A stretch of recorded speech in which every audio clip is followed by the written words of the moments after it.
Well, hello everyone. Wishing you a wonderful Whiskey Wednesday.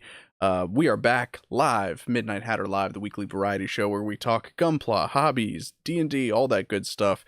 And yeah, how are you guys doing? How's your week going? Hope you guys are having a wonderful day. I am, of course, your host, Steven, and joining me as always is the oh, I didn't come up with an adjective today. What's I mean, it could be like tired because it's the middle of the week and I'm tired, or it could be, no we could joke. lie. The ever, I think you've said excitable. I don't know why that always comes up to me Yeah, because the ever excitable. But I that guess reminds me. currently the ever exhausted Adam Blue. How are you Yeah, doing?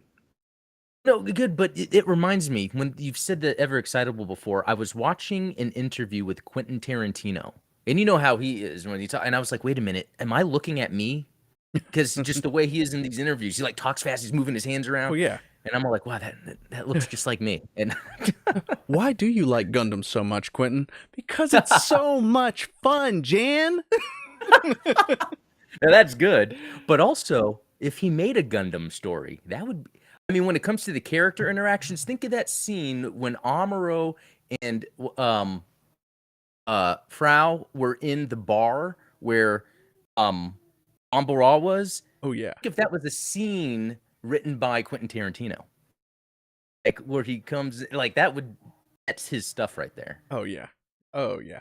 And I'm sure that there'd be far too many F-bombs for for general audiences. But what's up? It looks like the chat has been lively. How are y'all Oh yeah. doing? I see Hammett, I see Robert, I see Gundam Wing. How are you doing tonight, more importantly? Shirt Lad, Kalos, Ultronomus, Brian, good to see you. Nice. Um, Yeah. see you're gaming hard on Sniffle. some Gundam Evolution. You know, Ooh. I even though the console release dropped, I still have not downloaded it, which I'm ashamed of. And I wasn't too keen on Gundam Evolution anyway, but I feel like as a Gundam fan, I got to do my due diligence and Hey, give it a try. You yeah, never know. It might like I even jumped in with Ian and some of the other guys over the weekend, and I haven't been playing it a lot, but it was actually fun to just jump in and play yeah. for a little bit. And I think that that's the value of it, right? Is it's not a game that you have to sink a whole lot of time into in order to just get an enjoyable experience out of it, because it's just Yeah, another hero shooter. You just go in, start mashing the mashing the right trigger, and definitely. Let's see. Yes, Catalyst Swift is saying better than Overwatch, to be honest, and I would say that's true. I think maybe it's being Gundam that helps, but it's a lot more exciting as I'm running around looking at tiny doors on the ground, being like, "Oh, a little human would walk through there." So the scale is there. that's funny. And it makes you wonder because doing some video game development work recently, I've been thinking a lot about scale, because Yeah. most characters come kind of pre-scaled at a certain, it's like almost all characters in video games are scaled at approximately like 1.8 meters tall. So what I've done in the past is when I'm making Gundam games, or making Gundam games, I will take the mobile suit 3D models, and I will scale them down to be like 1.8 meters tall, which means that all of our buildings are, shrunk down to kind of match that scale. So it makes me wonder, do you think that these games are scaled appropriately? Do you think these Gundams are 18 meters tall, or do you think that they're scaled down to people size and then we just have tiny buildings? Yeah, I think they're probably developing it where they're making it like the normal FPS space size because the map is the same size as any other FPS or whatever. And yeah, when I do look down at the little doors in the car, it really just looks like they've made miniatures. It doesn't really look like I'm gigantic, Yeah. um, but whereas GBO2 actually does a good job of really making it look like you're bigger there. Right, So because you have to weird. be, because you have gameplay on foot and you have gameplay in the mech. So it's like Yeah, you, that is true. And and they maybe do they a good job. split the Yeah, difference. It might be interesting point. to make the people about 1 meter tall instead of 1.8, and then make the mechs kind of half size in order to save resources, because obviously the bigger models you use, the more resource intensive it might be. Yeah, that's interesting because when you're on foot in GBO2, it almost looks like that's just the normal scale. Yeah. As if that the extra polygon, yeah, because the game is not like super graphical heavy, so they're probably able to make those size differences. Yeah. And I mean, theoretically, you shouldn't be able to tell the difference, playing Yeah, the game, obviously. yeah, yeah. Um, But yeah, good to see you guys in the chat. Glad to have you along for this little journey. As voted on by the Patreon users, thank you as always for your support. Hope you guys are enjoying the current batch of 3D models and that sweet formula that I developed for tabletop gamers. But yes, as voted on by you, I'm going to try and save this kit that basically melted in my hands. And you know me. I have at least a dozen projects in the works at any given time. And sometimes it gets away from me because I was like, I could have sworn that I had the decals picked out for this kit. I was like, I know I've got some Neo Xeon decals that I want to put on this kit. And, some 0096, or no, 0093. I'm sorry, 0093 era decals that I was going to put on this guy because it's got a Neo Xeon model. But unfortunately, I realized as I was looking around for some other parts that I had put the decal sheet inside my high grade Zawoo kit box, and so that's why I couldn't find them. Which again, another project that I have in the works that we'll talk about that one at another time. But suffice to say that Cool. I've been doing a little bit of experimentation with it. I've been testing this out on the EL wire here. In fact, let me go ahead and switch to see if we can get our table cam up. Yeah. Spoiler alert, as you guys might have saw in the title, we're working on my Zawoo kit here. But Oh yeah, that's right. I did want to show off this EL wire that I'm trying to wire up because for this Zawoo that I'm working on, I'm going to take the backpack mount for the funnels and use a silicone mold and some resin to make copies of the mount itself. Drill some holes in the bottom so that I can thread through this EL wire, which it's kind of funny because those funnels fit perfectly on the tips of the EL wire. And so you're going to be able to get Ah, this lighted effect, so much cooler than the Cubile, beam effect part pit pieces that you it's just can buy. translucent. Yeah. But yeah, I think that this is going to be pretty sweet. But of course, I'm going to have to be able to light up 6 EL wires from just one battery pack. So I'm like, well, I got to cut up this wire and thread it up and, do some soldering. Well, here's the thing about this wire is it is dang near impossible to strip this wire without breaking well, they call them angel hair wires, but they might as well call them devil's dick for how small they are. These things are freaking fragile as all hell.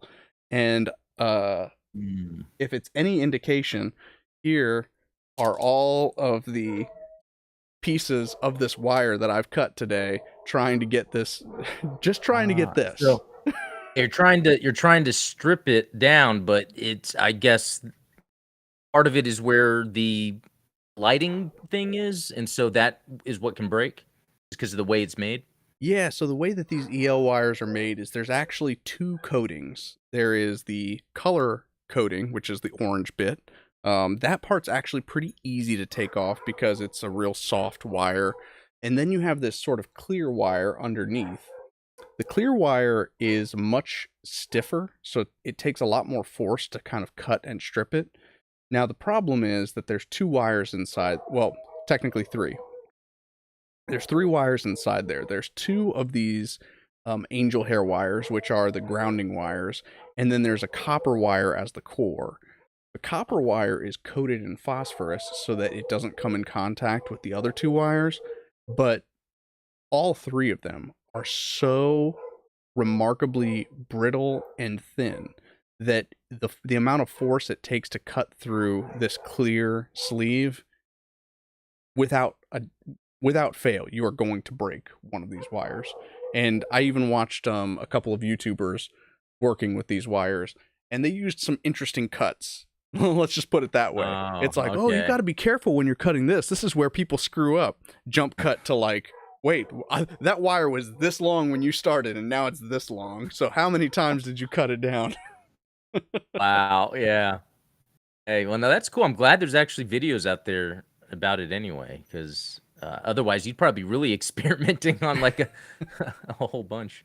Yeah, oh, and fortunately, so I've got my little battery pack unit. This guy, I've been using it to test out to make sure that I've cut the wires appropriately.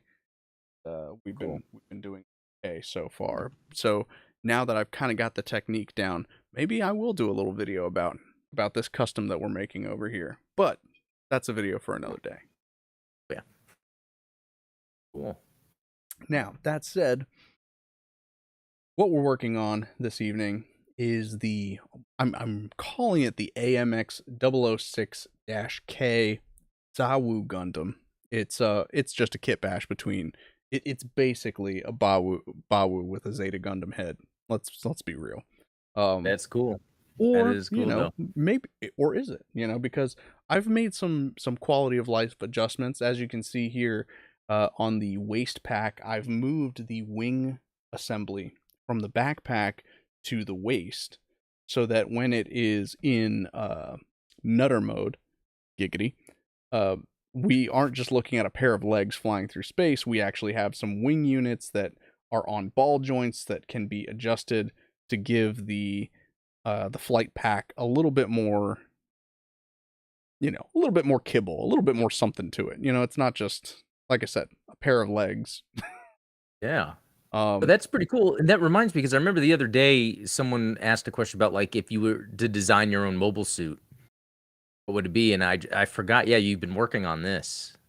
That because that's awesome how it takes a lot of what would be going on in that timeline anyway, right, or that time and I period. think that that's what I like about this particular, kit bash, is that it's really taking things to their logical conclusion. And just as a point of contention, I started working on this long before the Lindworm Gundam came out. All right, so don't say I Oh copied the yeah, Lindworm. that's cool. um, so what we're working on this evening is actually going to be the torso unit and the backpack, because as you can see, when I went to assemble this piece, it basically got blown to hell. I'm not sure exactly what happened. Maybe the particular spray that I used made everything a little bit more brittle, but obviously the Oh, you mean whole it was like breaking apart?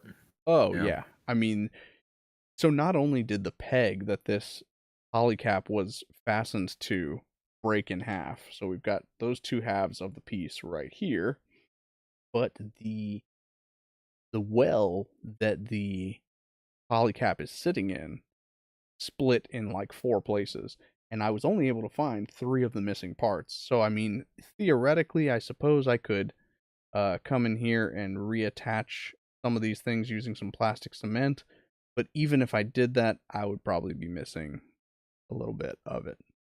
So that's Mm, unfortunate.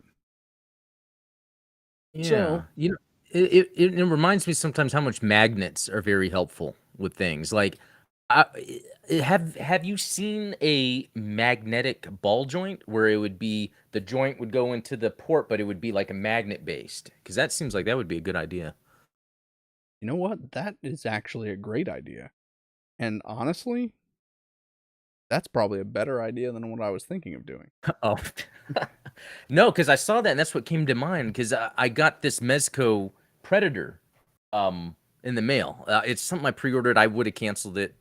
But I just noticed like it has a lot of just magnet based stuff, like for the mask and all that. And I'm just like, you know what? I think if not kits, because that might make them more expensive, there should be maybe some enthusiast out there that makes things for people to download to customize their kits, comes up with like some metal or magnet points, you know.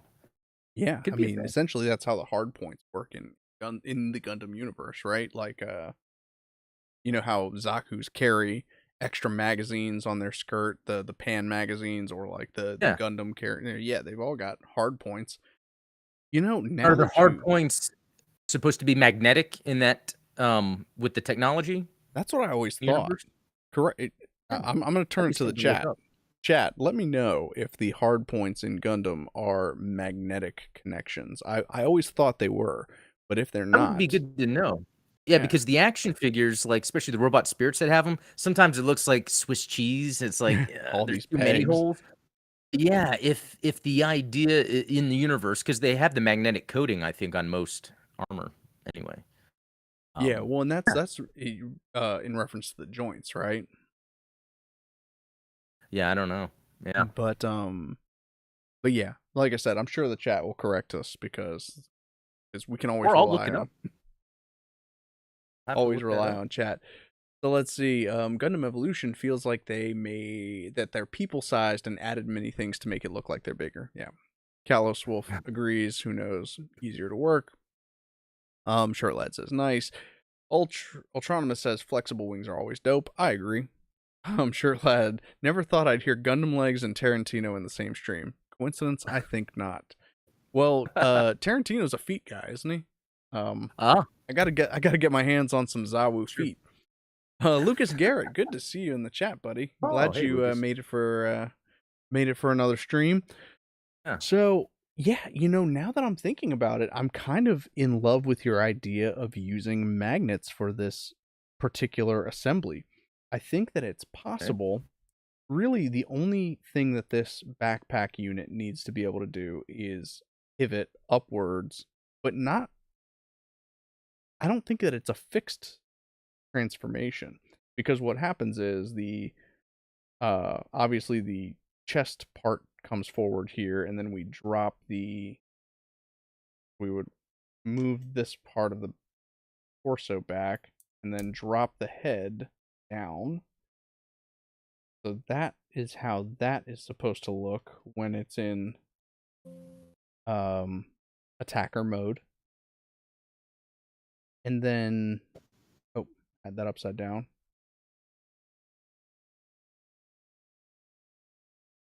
I think I still need to maintain that joint now that I'm looking at it, because what happens is when it's in robot mode, that backpack needs to come down and click into place. Those Ah, those little spots. But in the Bawu attacker mode, that's what holds the shield in place. So I guess it still does need to be a joint. Otherwise, I would absolutely use the magnet idea. And you know what? I probably still could in theory because I've got round magnets.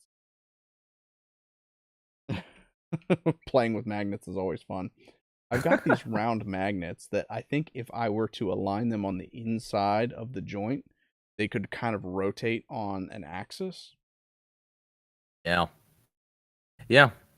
And that's what I was thinking. Not that I've really messed around with that, but I think there are a place for magnets, especially like, yeah, if the idea was to come out with like a what do you call it, a upgrade kit, like where you can like buy, oh, here's like you see that where they have the metal verniers for the Oh, thrusters or something. yeah, like an Have like upgrade part. here's like a magnet to like replace some functionality that otherwise might break or something. Yeah, I think that would be genius. And in fact, I've done that with Gundam miniatures before. I've never applied it to Oh yeah. Gunpla, at least not yet. I've been thinking about doing it with a full armor double Zeta Gundam that I had.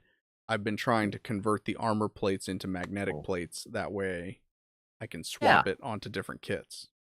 I would love that too, just because some full armor kits, anyway, it's like sometimes just like I have to plan the day. Okay, I'm gonna put all the armor on, like the Alex. I'm gonna spend the day putting all the Shoban armor on this Alex. So I got to plan that out. But if it was magnet, it would be very much easier to just slap it on. Yeah. Yeah, I'm surprised that the robot spirits don't do that, honestly.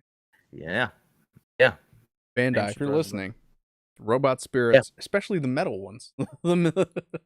Yeah, that's right. They're metal in the first place. Yeah. Right. So the plan originally was to go ahead and use some of the Mr. Cement to repair some of these parts. Obviously, I can still repair the peg that this joint is going on to using the Mr. Cement, but I think that we are going to have to actually fabricate a new fastener, because this particular piece, the reason that I think it broke is that the backpack is two parts that are welded together using the plastic cement. So, um, I can't really, I can't fix it with the polycap outside of it and then force the polycap in, because once it's set, it's set. So Oh I'm yeah. thinking what I'm going to do is cut off the existing unit and then use a little bit of plot plate to replace it. And I think I've got a little idea for how we're going to do that.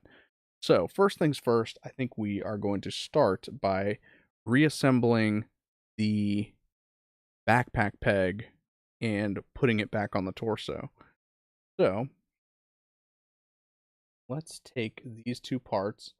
This is going to get a little dicey. I have to get out as many pairs of tweezers as I can. And Yeah, then I've got Autonomous is saying a magnetic armor platings sounds super convenient, save a lot of time and energy. Yeah, just curious if that's a cost thing.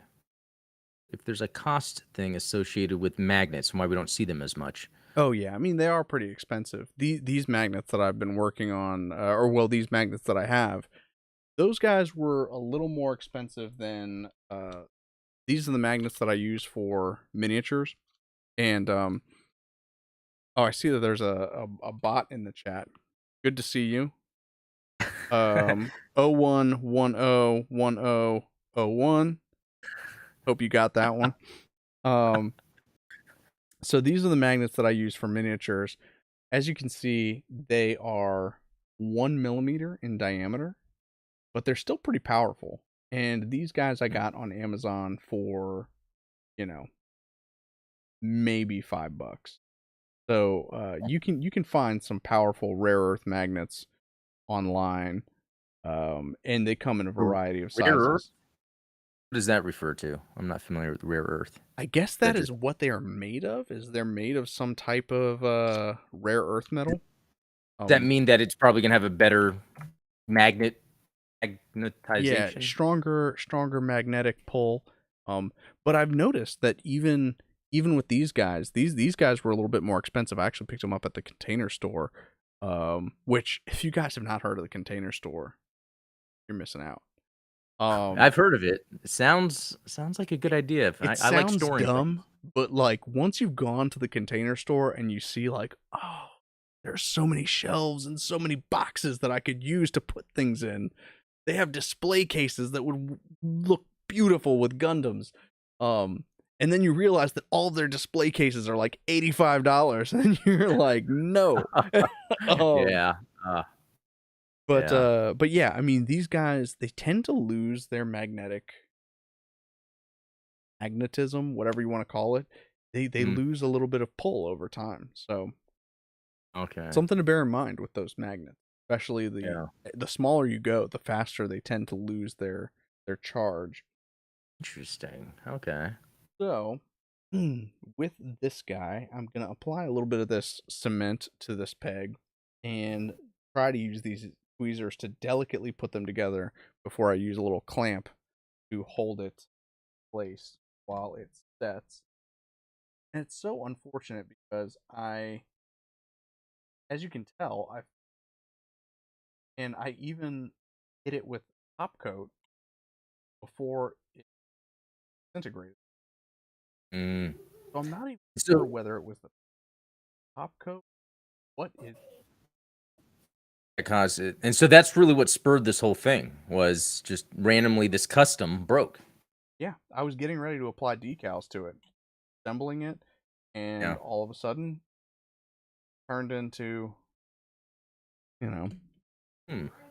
Yeah, that is interesting. 'Cause, we've talked about it before. Sometimes, yeah, those coats, depending on the paints you use, can cause issues. But I've noticed you've had bad luck with that lately. I've had a Um, lot of bad, and I would not wish it on anybody, but I hope that this channel and everything that I do provides a learning experience for people so that they do not make the same mistakes that I do. yeah. And Lucas Garrett is saying, referring to the magnet, says probably why Bandai doesn't do it. However, I wish they did. Then again, it might be a headache to ship from Japan to America customs wise. Yeah, that being said, it would definitely work. Yeah.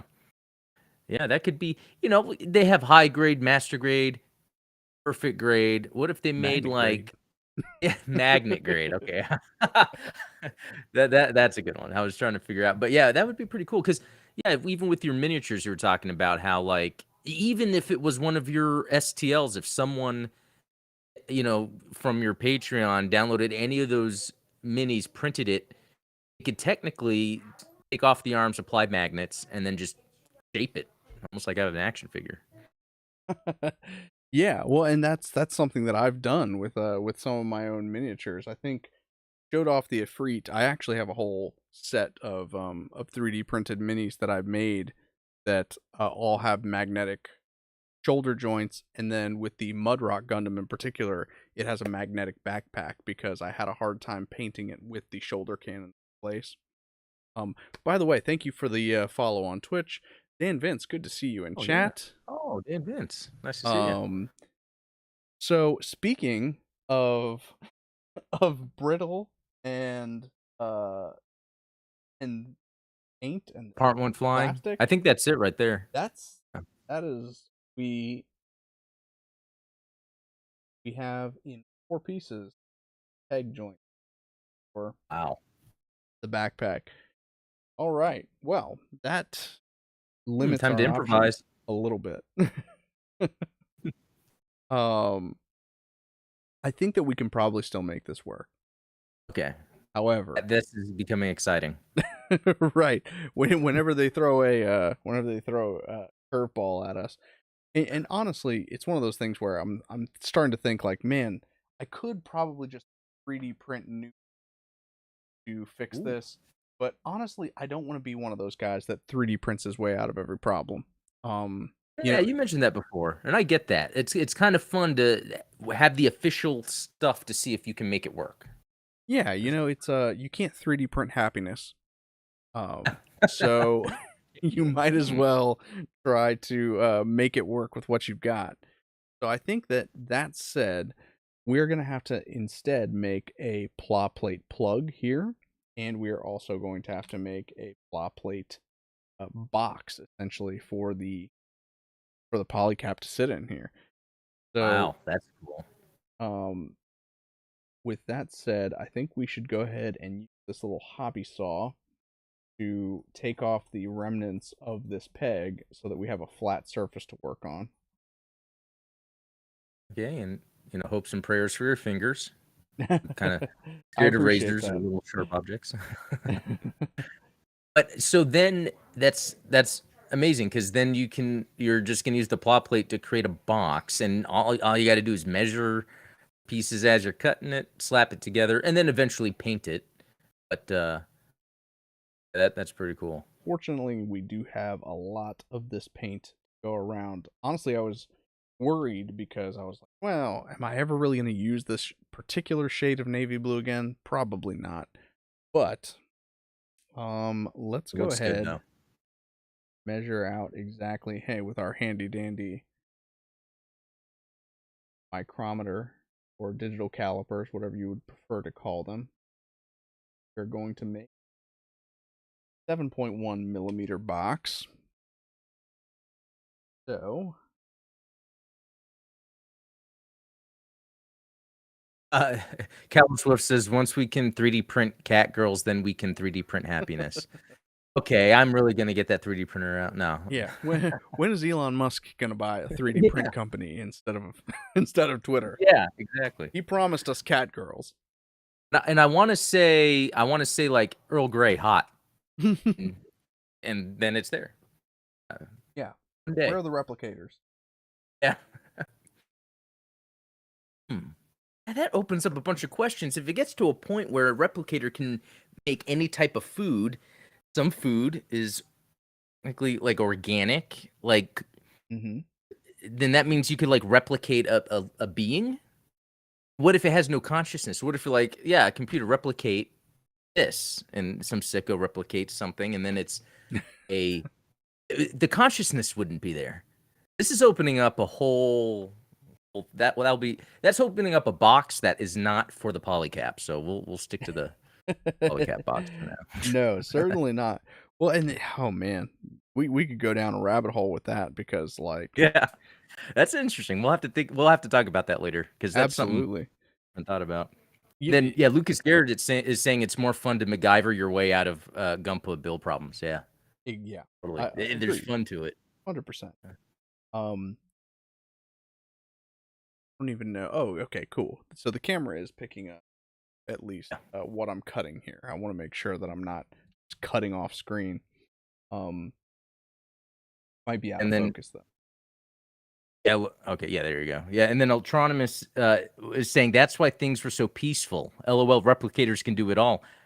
That's true because the whole thing about Star Trek during that period was like, yeah, mankind was at peace, so they were able to go explore.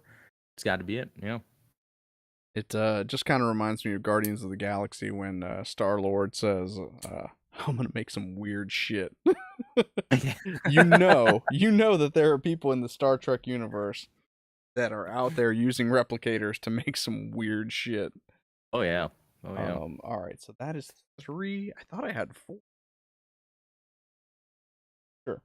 Oh. Um, so actually, the way that I'm going to do this is we are going to fuse a few of these plates together to get a little bit of that girth, giggity, and from there we are actually going to be able to punch a hole in them, and then we're going to take other plates that we fused together and put them on the caps so that they're on the outside. And after that, I have an idea. Hmm. So as you can see on the existing backpack unit, we have these little I guess you'd call them rivets. There's these little round bits that go around the outside to kind of showing where the polycap sits in the backpack. Oh yeah. Let's see. Yeah, to kind of hold it in. Exactly right. So here I've got a Lego, Huh. and I'm going to go ahead and cut the top off of this Lego using this little hobby saw, and then we've got our little rivets ready to go. Wow, that is impressive. Lego can do a lot. You know, I don't think that those Swedes knew. Swedes? What? Lego's Swedish, right? Yeah, yeah. I don't think those Swedes knew what they were onto when they Legos. Yeah, because I've seen you use what is it? Pouring the thing to make the thing. Wow, I've lost words. But I've seen you build the things that hold together to make the molds. Yeah, there you go. Yeah, there's so many things. Even the plastic from Lego parts Oh yeah, be used. we're gonna recycle the heck out of these Legos. It's pretty cool. It doesn't take much to actually cut these plot plate. Like honestly, you see me, I'm snapping them off, and they all it takes is a little score mark, and then you snap it on there. Lost a flashlight. Okay, that. So I'm thinking we're probably gonna need 6 of these little plates total because we're gonna cut them in half. You'll see where I'm going with this. I trust you. You've gotten this far. Well, that was your Um, first mistake. and then Lucas Garrett saying to answer your question, Adam, we get a shell in need of a ghost. Ghost in the Shell reference for you. So, that's I have Ghost in the Shell, the live action movie in 4K because I love it, and I do like that concept how they speak on making the organism and then how the person's consciousness gets in there. So I love that stuff. I might need to watch more of the Ghost in the Shell anime actually. Um, Yeah, absolutely. I never watched the original movie, but I did watch the anime, like the series standalone complex. yeah. Whoa, almost lost my plates here. So we've got 3 stack that we are going to make into the inner box, a 3 stack that we're going to make into the outer box. First things first, we need to make these things a little thicker. So we are going to Okay. apply a bit of our That's why you were magic making. juice. And then Kalos Wolf, when are Bandai and Lego going to team up to release Gunpla? I'm surprised Bandai hasn't reached out to Lego to say, hey, let's put together one of those, like the special ones where you just order them online or something. I You know, could have they sworn that there was a Bandai Lego team up. I don't think it was Gundam, but I think that they did oh, something together. that's Um, cool. Yeah, don't that yeah. recall. But It's just more it's better. It's like more Western marketing, like by Gundam Lego. Like you can get those off-brand ones that are still cool that they sell even on Amazon. what Mega Um, Blocks? Those suck. No, I'm playing. and not even Mega Blocks, like just some random company that I've never heard of that they make like things that look like Gundams, even though they're not. They look pretty cool. Like that's what's pretty cool for kids these days, if they're into toys more than their phones. It's like all the different Lego options out there. Yeah, well, and I think you mentioned earlier like kits that look like Swiss cheese, and I would be remiss if I didn't bring up like the 30-minute missions because Yeah. like in theory I appreciate what the 30-minute missions are doing, but those if you don't have any accessories to put on it, those things do look like. Yeah, and the snap ships, which I think you're familiar with. What's cool about those is they come with all these giblet parts that are like armor that you put on top of where an empty hole would be, Yeah. and it kind of gives it armor or kind of gives it a look. And that would be like the next step. If a company's coming out with a new construction thing where you're making things, have then the panels that hide any empty connector points. Well, and that's where the magnets would come into play, right? It's like Yep. using magnets instead of plug holes. Yeah. Yeah, that's Uh, right, man. Bound to be it. It's like someone should come up with something, you know? I feel like I know someone named Steven that has come up with something. we might have some things in the works that people should get excited about once they are in a more, let's say, consumer ready state. Details on that to follow. Yeah, I mean, hey, you're already working on the 3D printed stuff for people and a video game in the first place. So, like, Yeah, like hey, I and said, hey, it wouldn't be me if I didn't have at least 2 dozen projects in the works at any given okay, time. and then as soon as your daughter's old enough, you can start putting her to work and be like, okay, here's one of my projects. Help me out. That's right. Yeah. See, most Mexican dads put their daughters to work in in the restaurant, in the kitchen. I am the Mexican father that will put her daughter to work in the 3D print Yeah, garage. running 3D printers. Yeah, she has to like manage like a whole wall of 3D printers.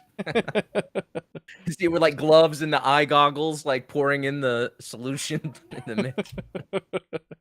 Exactly right. That'd be fun though. I know my older half brother. He lives in North Carolina. He's a teacher, and he always wanted to do art. And he finally they had an opening, and they let him be the art teacher. And Oh, his first thing awesome. was to get a 3D printer and start like a 3D printing thing with the kids. So I thought that was pretty cool. Yeah, that's brilliant. I mean, 3D printing, I've always said it's definitely a means to an end because obviously there's some stuff that just needs to be crafted by hand. Yeah. But there's so many uses that you get out of prototyping and things like that. I was just watching. You guys are familiar with Brandon Herrera, the AK-47 guy. Oh yeah. 3D printing the parts for a mock-up of his AK-50, and I'm like, you know, that's brilliant. Like, can you imagine? Hey, instead of machine tooling these parts to see if they fit, let's 3D print them, see if they fit, and then we can machine tool it only if it works. Yeah. Yeah, and I think that's what was it? Something I saw. I don't know if it was a video game company that they were like trying to make a controller and they kept 3D printing the iterations until they got what they wanted and then it went out. So yeah, that kind of can save on R&D. Yeah.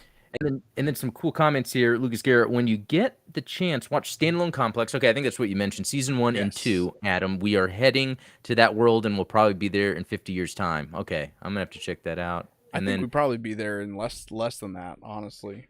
But I mean, Yeah. anybody who's into that Mhm. kind of like cyberpunk aesthetic, that is that through and through. Yeah. And then Dan Vince, when I was a kid, I walked miles in the snow uphill both ways to homebrew my own Star Wars Legos. I'm curious about that. What do you mean homebrew the Legos? Like go buy a bunch of Legos and then make your own Star Wars sets? That reminds me when this was in the early to mid 90s when there weren't Star Wars toys out yet. I was too young to get the early 80s toys. Since there weren't any Star Wars toys, I made all the ships and I made Mos Eisley out of cardboard. I would just get cardboard. I'd spend all day in the garage cutting the cardboard, and I would make them to scale with. I had some of like the old figures. Oh no, the bendable. They had like some bendy Star Wars figures. Those were like the only toys Oh, available. So I'd I make remember those. cardboard. Yeah, yeah. Then also, a fun fact, if you take the ODST heads from the Mega Bloks Halo sets and put them on Space Marine Scouts, then you have 40K styled ODSTs. Pretty And you know much. what? Fun fact, I haven't bought any this year, but for a few years I was buying all those Halo Mega Bloks. I have like tons because you can army build them. You really can. And it's one of those things where I would then buy them, set them up, and then be like, okay, now what? Now they've been sitting in a box forever. They're so cool though because like you can put armor all over them, interchange their armor, holsters, different helmets. Like I think they're underrated actually. I mean, Uh, they've got to be better than the old Halo clicks oh, from the much despised Clicks series of Wizards of the Coast tabletop games. Now, I was a big Hero Clicks fan, but like when they started coming yeah. out with Horror Clicks and Halo Clicks and Mech Clicks, that was when they started jumping the shark, I think. Ah, yeah. Oh, Ultronimus says better 24 projects than no projects, and I have got to agree. I've learned just work on things, even if nothing really gets anywhere. It's just fun to just work on a bunch of different things, and one day one will click. You know, Well, it's good, on a good previous show, advice. we mentioned, when one project goes wrong, nice to be able to walk away from it and do something else Yeah, completely unrelated, so that you're not making it worse. Which we might be doing tonight, but we'll see how that goes.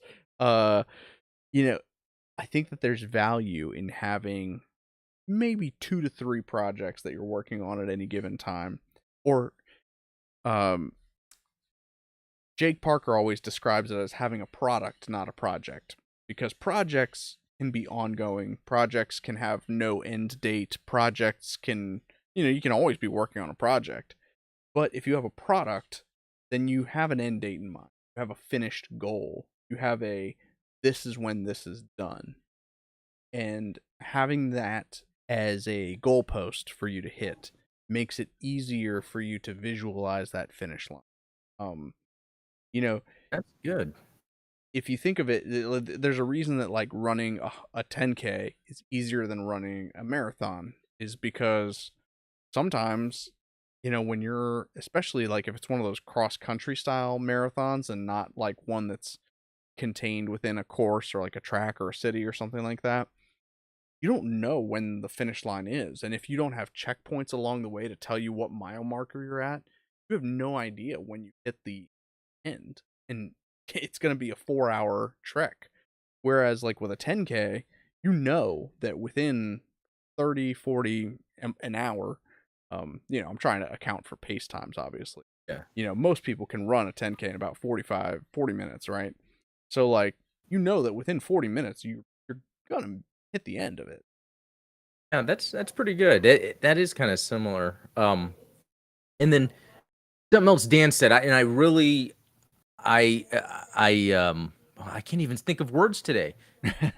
What Dan is saying, I agree with on a deep level. He's saying they didn't have official licensed Legos, Star Wars Legos back in the 90s, so you had to buy blocks and design, build your own take on the X-Wing or whatever. So why that hits home so much is the only reason I got into Star Wars was sometime in the early 90s, I just felt like building ships out of Legos, but I didn't want to build like the Lego made ships. Like I'd buy them, but then I'd make my own. And I didn't make them to fit a Lego character. I made it like what would be a badass. And my whole thing back then I liked were things that looked like the aliens drop ship, Oh yeah. thinking of it as like a fighter.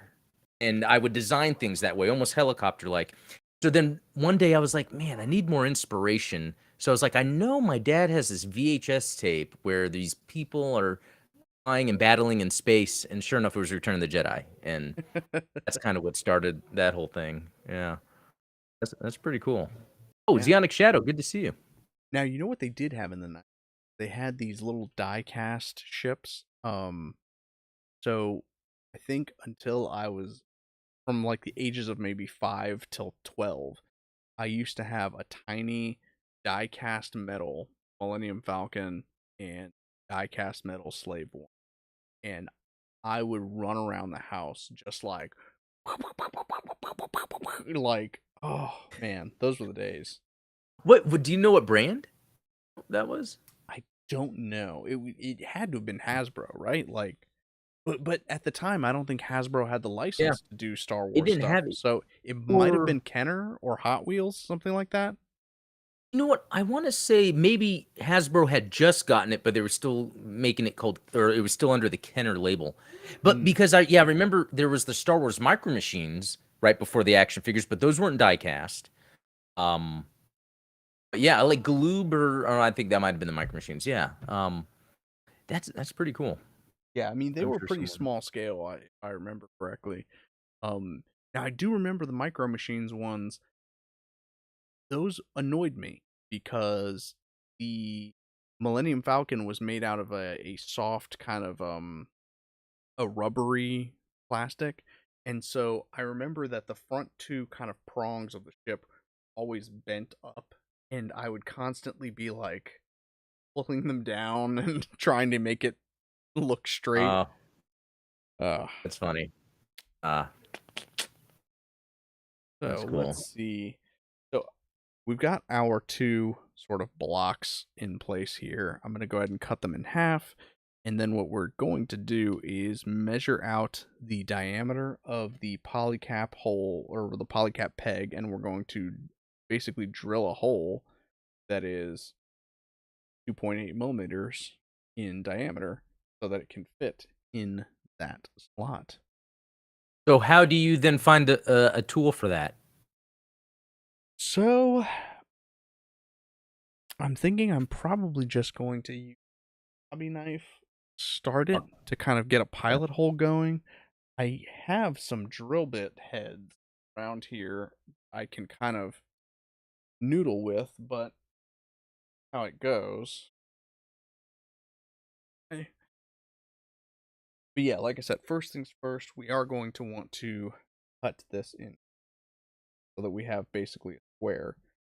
I suppose I can do saw. Put my little saw. Desk's becoming a little messy. Whose isn't? Right. Mine's full of all the Black Friday stuff I ordered. Uh-oh. A bunch of Star Wars action figures. I got new Mezco Predator that dropped. Also, from Mandalorian, they came out with like the Moff Gideon, but it's like a cloth cape. And Ooh. then the Dark Trooper that got all torched by the Mando. Um, uh, Um, just yeah, cool stuff. that is a cool Um, effect part. It is, and that's mainly why I got it. I love effect parts. Like they even have for Mando, he has like the rockets that come out of his wrist and the flamethrower. And so, like, even though sometimes I say I'm not as crazy about the Disney era, like Star Wars stuff, like the toys still harken back to what I liked about action figures when I was younger. Like, it has all that stuff there. Yeah, I mean, I think that there's a merchandising is always going to be bread and butter of these properties. And Yeah, it's the same with yeah, Gundam, honestly. yeah. You know, Which as much. I Oh, go ahead. no, I'm sorry. Yeah, I would say if it wasn't for the fact that there was shows, I don't think I would be into Gundam other than every once in a while building a kit. I really think that world really just pulls me in, like having all the shows, the movies. Um, I would almost say maybe it's the same thing with Star Wars. I think I'm just that type where I'm the perfect candidate for capitalism. Well, you know, it's funny because even the people that are the most die-hard against Witch from Mercury, you see a lot of them are still picking up aerial kits or Darabald or Oh yeah. I mean the Darabald in particular. For me, I would want a Delanza. I'm currently on a model kit embargo though because I've got too many things going on, too many Yeah. projects in the hopper. I need to definitely limit my bandwidth to the things that I've actually got a list. Started a list. I was like, okay, here are all the kits that you have in progress. Here are ones that are half built. Here are ones that are half painted, and here are ones that are, in some regard, half finished. And so, with that in mind, I am not. I'm trying not to build any more kits until I finish all of the existing projects that I have on my plate. It's good. Yeah, sometimes you have to put a plan in place or you'll just be a mess. Yeah. Then Zionic is saying his birthday's Monday, so happy Oh, birthday hey, happy or birthday. happy pre-birthday. Happy Oh yeah, early even birthday. Ultron's is saying happy preemptive birthday. Um, let's see what. Oh, Ian is here late to the show, but not late to party. That's what I'm Hey, talking about. good to have you, Ian. Yeah. Oh, and Zionic Shadow did order his G-Witch kits, getting them tomorrow. That's awesome. There you go.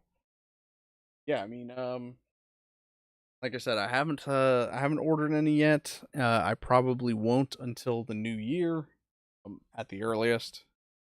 But Yeah.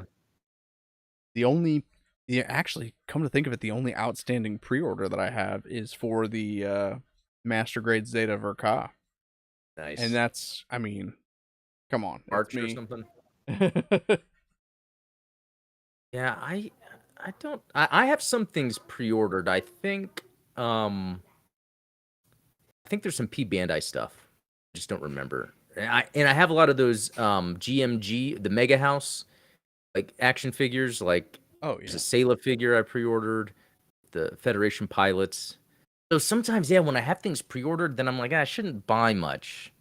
right. Um You gotta wait for all I the don't know when. pre-orders to come in, and then it's like, okay, Yeah. now I know what I have. Yeah. Although it's crazy because, you know, I pre-ordered a Marisai from Big Bad Toy Store, which still says that it's available for pre-order. And then I bought a Marisai from newtype.us, and obviously, Oh. see who delivered first. Ah. Okay. Oh, looks sweet. Yeah. Yeah. Well, and honestly, the only reason that I haven't canceled that pre-order, I asked to cancel it, but they never responded to me. The only reason that I haven't like followed up with that is I was like, well, maybe I'll keep a Marisai and then I'll maybe convert one into the Rosette from Advance of Zeta because that is an awesome mobile suit. Um, Yeah. It's true. That's a good idea, yeah. You know what? I I don't know why I did this years ago when that first Justice League movie came out. I pre-ordered this like Mezco 3-pack of like Batman, Superman, and the Flash, I think it was. And then later I was like, why not what's that? That's an odd combo. Why not Batman, Superman, Wonder Woman? Like Yeah, the I don't think Trinity. they had a Wonder Woman. I forget what it was, but I then later I was like, why did I pre-order this? And then I go to cancel it and it's like I would lose my $20 deposit. So it's like, hmm. I mean, I think it's $250 anyway for the whole thing. So it's like, well, $20 is nothing compared to 250. Yeah, So, that's a drop in the bucket.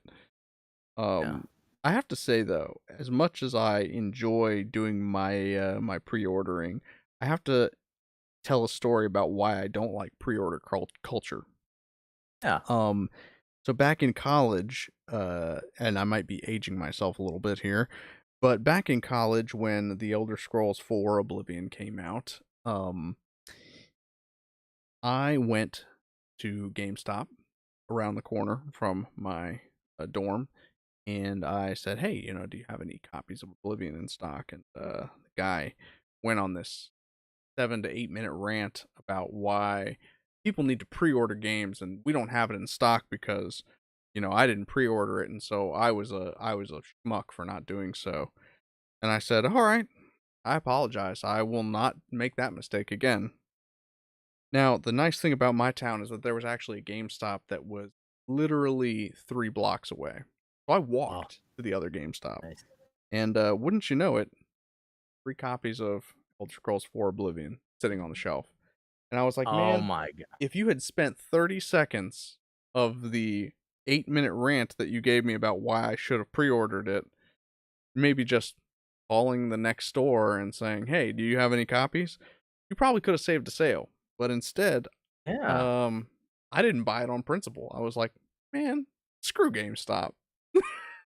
Yeah. Yeah.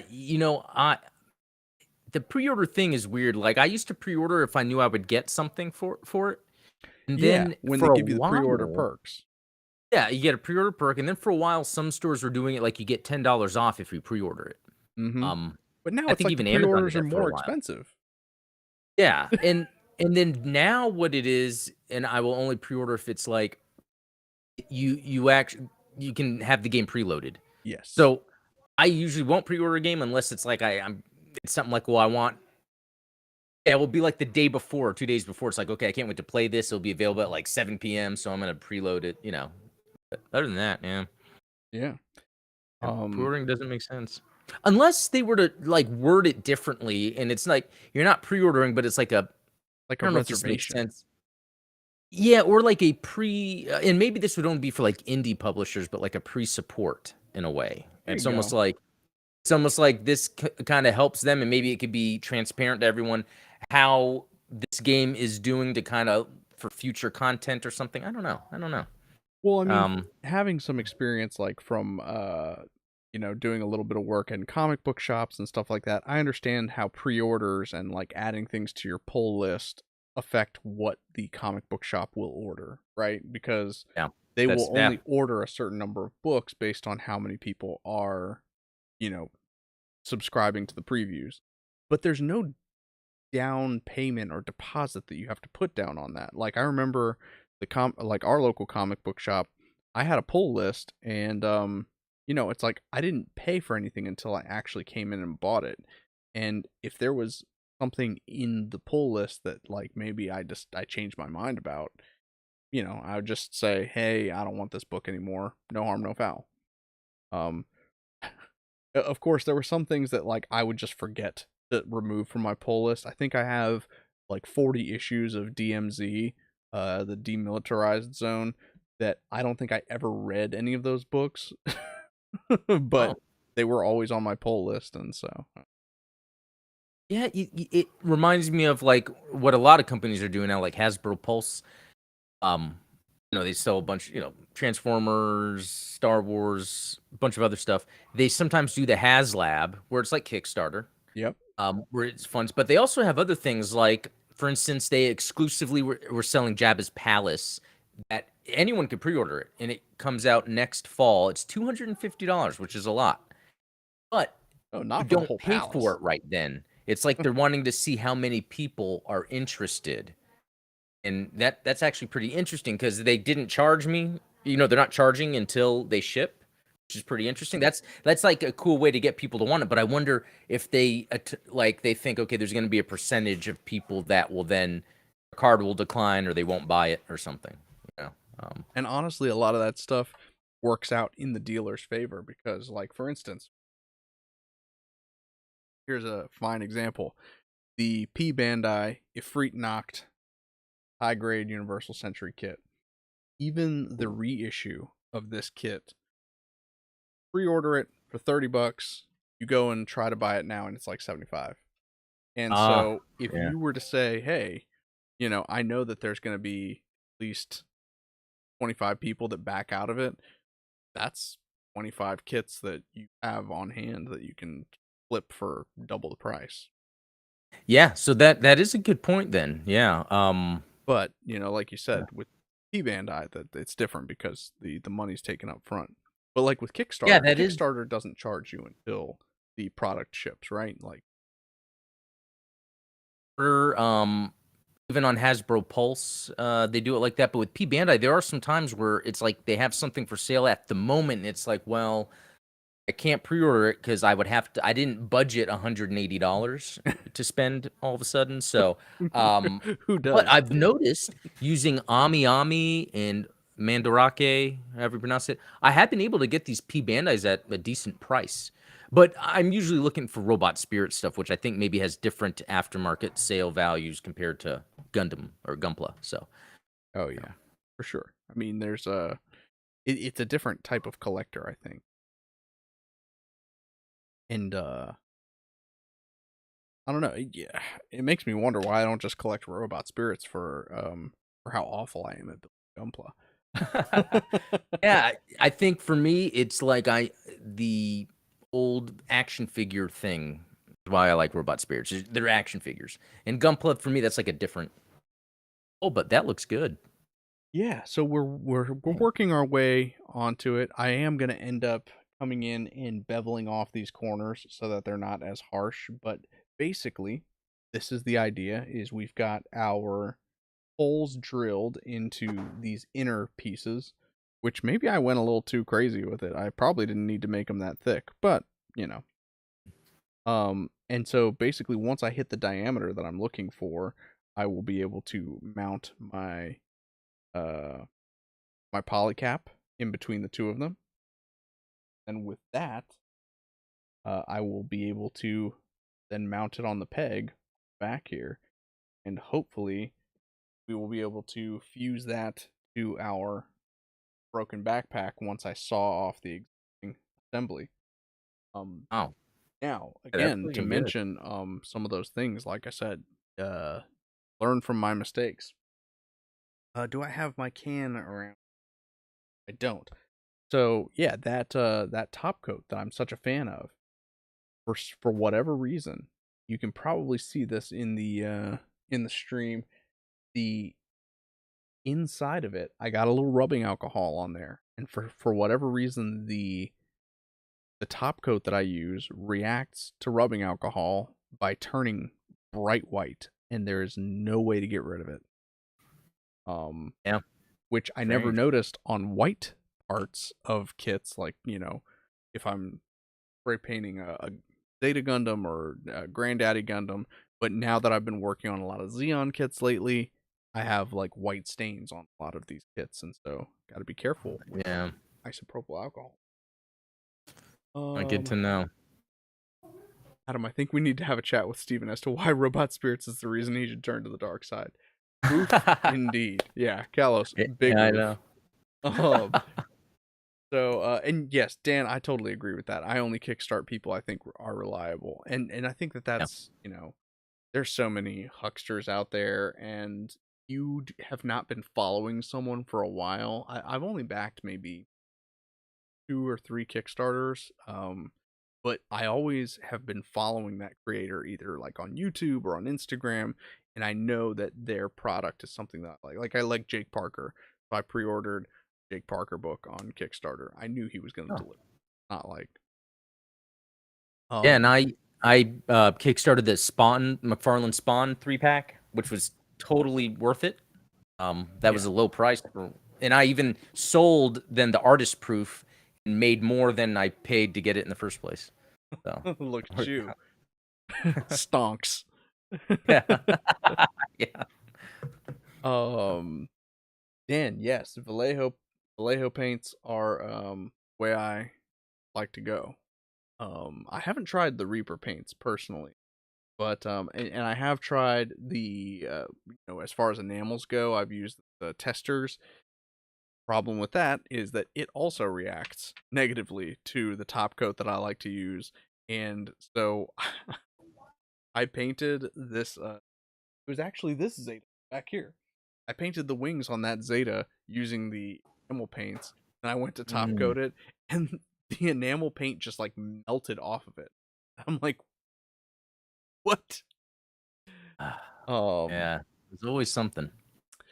but yeah. That said, I think I probably need to call it an evening just because we're approaching that magic 1 hour time period here. But um, Yeah, thank you guys so much for hanging out in the chat. I feel bad I didn't get to chat as much. I was tinkering away here, but that's what Adam's here for. Is he's here to keep me on Yeah, task and it's keep me great chatting chat. with everybody. Yeah. But yeah. Oh, Lucas, don't sweat it. Most people call me Stefan by accident, or I've applied to a couple of jobs that they thought I was a woman. They were like, "Oh, we thought you were a Stephanie. Get out." Oh, wow. Okay. But yeah, that said, am I missing anything? Well, we've got the Gundam Explained podcast that we're going to be recording live tomorrow night, 8:30 That's Eastern, right. 7:30 p.m. Central. So definitely tune in for that over on Adam's channel. Links in the description below. Can you give us a preview of what we're going to be talking about? Yes. What is it? No, I forgot, but there's actually some good stuff. There's actually some lore questions people have asked. So we're gonna like not just questions of what do you think about this or that, or but actually where it's like trying to figure out some lore. So we'll probably get into that. Yeah, Be we pretty had fun. some fun lore discussion the other day, and I'm glad that you shouted out our conversation on your video Oh yeah. today. Um, the UMP was an interesting. I didn't even know that the decision to use the UMP as an explanation for things was an after the fact decision that they made. Um, Yeah. Yeah. I oh, thought that was interesting too. Yeah. Dan, to answer your question, I think I actually Krylon Krylon matte finish. Now I've had amazing luck with this, particularly on my hand painted kits that I use Vallejo paints on. This guy works fantastic with enamels or, um, yeah, really just enamels because all my spray paints work just fine with it. So, Hmm. but but yeah, that said, I think that hopefully I'll post a short in the next couple of days of what my progress looks like with this modular backpack that we're making. But thank you Yeah. guys again so much for tuning in tonight, and thank you Adam for hanging out Oh with me yeah. Of while we course. carve some plastic. We Yeah. will see you guys tomorrow night, and until then, catch you later. Yeah.